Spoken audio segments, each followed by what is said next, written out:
Scientists actually found Noah's Ark. They have satellite pictures they took of it on the top of Mount Ararat in Turkey.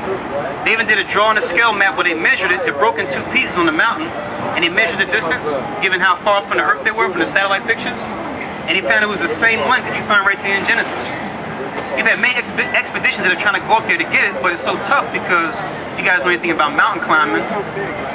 Not so much that it's so big, it has to do with mountain climbing. You guys know the north face is the hardest face to climb on a mountain. The wind blows the hardest on that side. So anytime people try to go up to get there, to get to it, they have to go back down.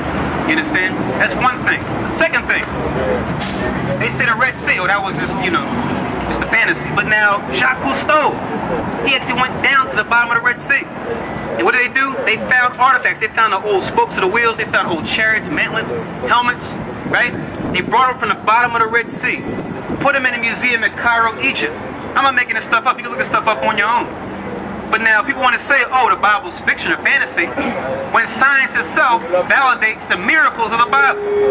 Those are just 2. I'll give you another example. In the Bible, it says when Christ was put up on the cross, the earth got dark.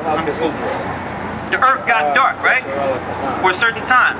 But now you don't want to believe in the Bible? Okay, fine. Let's not believe in what the gospel says. But now you had 2 Roman historians that were contemporaries of Christ during that time period. You can look them up. One's name was Phlegon, the other name was Phallus.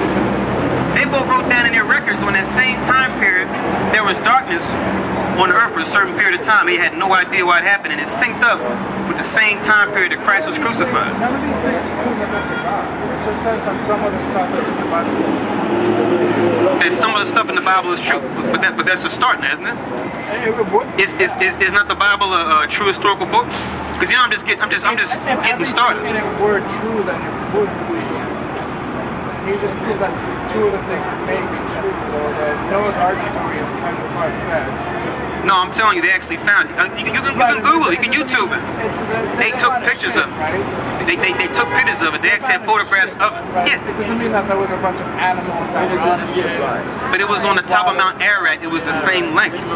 It's deductive reasoning. If we find these things to be true, it has to mean that all these other things we have to question these things as well, as far as these things happen. Some of the things can be true, some of the things can be not true. So you think that they built the boat, but then no animals on it? That's what you're saying? Well, not every animal in every station.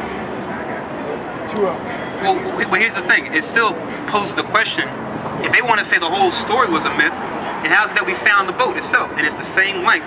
It's right there in the Bible. So if one part of the story... I don't want you just to reason just for conversation's sake. I know the fake... I want you to check. I seriously want you to check these things out. Right, yeah, but... Since you're an atheist, I want you to look into these things. Because I found a ship that it means that all parts of the story are true. Well, we know the whole Bible ourselves is true because of other things we haven't touched on. But I'm just giving that for you, so you can do your own homework to find out more about what the Bible is talking about as far as prophecy is concerned. I mean, they're pretty lame miracles, actually. Okay, lame. So what makes them lame? So you can split the Red Sea. You can split it a body of water. Well, I could not, but God could. There's probably a bunch of really awesome stuff that they're having to build a ship is kind of... I mean, we build ships now. Right, yeah. Brother, you got a flyer? I mean, we build things. That's what men do. Right, yeah, that's so why is that so far-fetched? Well, they could have brought something else, more supernatural.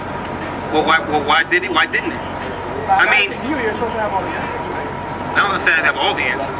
But now, if you're God, if it's your show, say you are God, you're the master of your own universe. You can do things the way you want to do it, right? I wouldn't have a flood.